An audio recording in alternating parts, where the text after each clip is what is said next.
Hindi na itutuloy ng MMDA ang plano nitong alisin ng window hours ng number coding scheme sa Metro Manila. Sabi ni MMDA Acting Chairman Romando Artes, nakita nila na mas mainam na may window hours para maiwasan ang mga pag-iipon ng mga sasakyan kapag rush hour. Isa pa, mahihirapan din daw silang hulihin ang mga lalabag sa coding dahil suspindido ang No Contact Apprehension o NCAP.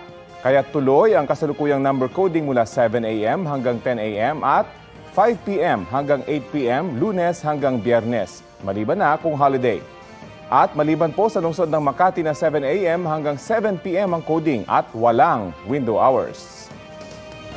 Kapuso, alamin ang maiinit na balita. Bisitahin at mag-subscribe sa GMA Integrated News sa YouTube. Sa mga kapuso abroad, samahan nyo kami sa GMA Pinoy TV at sa www.gmanews.tv.